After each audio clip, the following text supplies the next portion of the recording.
بسم اللہ الرحمن الرحیم۔ حج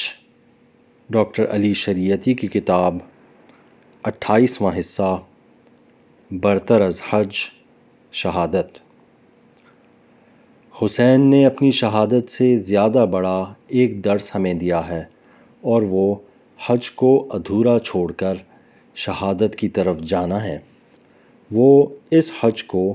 جس کے احیاء کے لیے ان کے تمام اسلاف و اجداد نے، ان کے والد نے، ان کے جد نے جہاد کیا، ادھورا چھوڑ کر شہادت کا انتخاب کرتے ہیں، حج کے مراسم کو پورا نہیں کرتے، تاکہ تاریخ کے تمام حج کرنے والوں، نماز پڑھنے والوں اور سنت ابراہیم پر ایمان رکھنے والوں کو یہ سمجھا دیں کہ اگر امامت نہ ہو، اگر رہبری نہ ہو، اگر ہدف نہ ہو، اگر حسین نہ ہو، اور اگر یزید ہو، تو خدا کے گھر کے گرد طواف اور بت خانے میں کوئی فرق نہیں۔ جس لمحے حسین نے حج کو ادھورا چھوڑا اور کربلا کا عزم کیا، جن لوگوں نے ان کے غیاب میں اپنا طواف جاری رکھا، وہ ان لوگوں کے برابر ہیں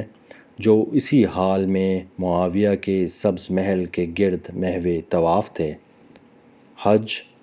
بت شکن ابراہیم کی سنت، لوگوں کے گھر یا خدا کے گھر، جو بھی کہیے، اس میں اس سال صورتحال کیا ہے؟ ہجوم خلائق کا ایک گرداب،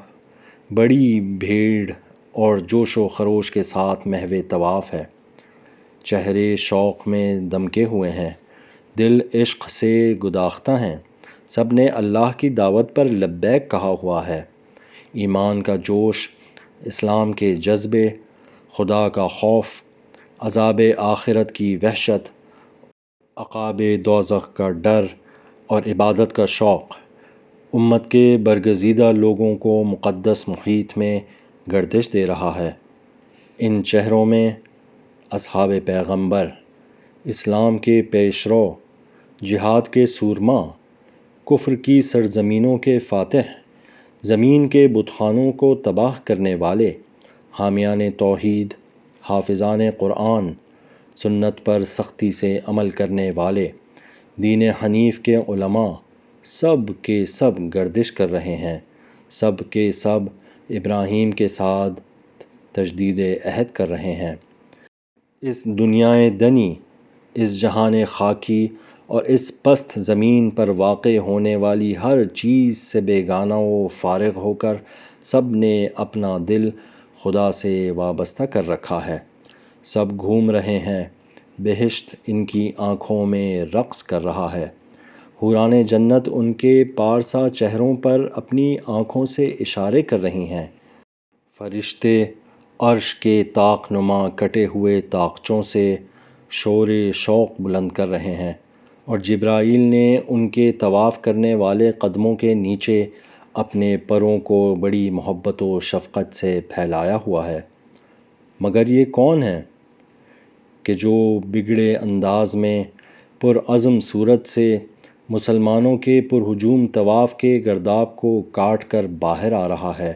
اور اس حرمت والے، امنیت والے اور بزرگی والے شہر کو پس پشت چھوڑ رہا ہے؟ ایک ایسے وقت میں کہ جب سارے مسلمانوں کا رخ کعبے کی طرف ہے، اس نے کہاں کا ارادہ کیا ہے؟ کیوں کچھ دیر کے لیے پیچھے کی طرف نہیں لوٹتا کہ دیکھے کس طرح اس گھومنے والے دائرے میں خلق خدا کو نمرود کے ارادے سے ابراہیم کے گھر کے گرد گھمایا جا رہا ہے، انہیں صفا و مروہ میں اپنی بیہودہ سعی پر دوڑایا جا رہا ہے، عرفات سے کہ جو آغاز تاریخ ہے اور زمین پر آدم و حوا کی ملاقات کی پہلی جگہ، شب کی ظلمت میں انہیں اپنے مشعر الحرام میں لایا جا رہا ہے، اور شعور کی سرزمین حرام میں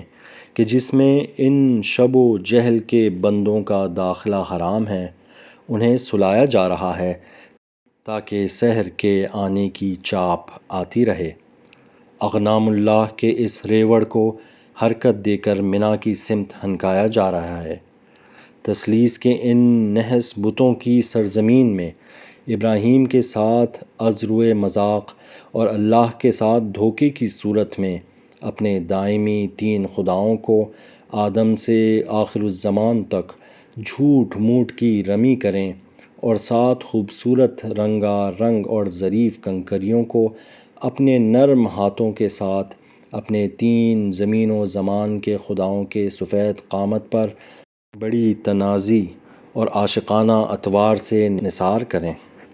اور گوسفندوں کو اپنی ذلت بار سرنوشت کے عنوان سے ذبح کریں، اس لیے کہ یہ اغنام اللہ ہیں اور وہ خدا کے 3 دائمی نمائندے۔ انہوں نے ان کے اون، دودھ اور گوشت پوست سے اپنی شان بڑھائی ہے اور پیٹ آباد کیے ہیں، اس لیے کہ ہمیشہ سے ان کی قربانی یہی ہے، اور ہمیں جا بے زبان ذی روح، وہ اپنے نفس کی راہ میں انہیں ذبح کرتے ہیں، اور ان کا سرخ لہو سبز محل، مسجد زرار اور قارون کے بیت المال کی رگوں میں دوڑتا ہے، اور آخر میں ان جمرات ثلاثہ کے آگے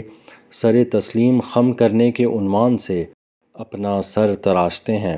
اور اس عنوان سے کہ عمل جور کا آلہ کار جہل ہے، اور یہ مصلحت پرست لوگ ہیں کہ جن کے ہاتھ حقیقت کے خون سے رنگین ہیں، اور یہی وہ لوگ ہیں کہ جو ہر عہد میں اور ہر نسل میں اپنی غیبت سے انسان کی شہادت کی راہ ہموار کرتے ہیں، اور اس تقوی و تقدس کے نقاب کے پیچھے بدخو اور بد نہاد لوگ پنہاں ہیں، اور یہی حج کرنے والے لوگ ہیں کہ جو ہمیشہ اور ہر جگہ ان 3 بتوں کے وسوسوں سے اپنے اسماعیل کو نمرود کے قدموں میں ذبح کرتے ہیں۔ انسان کی قربانی کے دن اور زمانے کے اسماعیل کی ذبح کا ان سے جشن منواتے ہیں، اور پھر انہیں اس کیفیت میں لے آتے ہیں کہ وہ کعبے سے منہ موڑ کر ذلت کے قبلے کا رخ کرتے ہیں، اور آخرت کی جنت کو دنیا کے دوزخ کے عوض خرید کر اپنے سرپرست کے باورچی خانے کی گرم راکھ پر عافیت کے نشے میں مست سوئے رہتے ہیں، اور لوٹ کے دسترخوان کے بچے کچے ٹکڑوں کو مزے لے لے کر کھاتے ہیں۔ ڈاکٹر علی شریعتی۔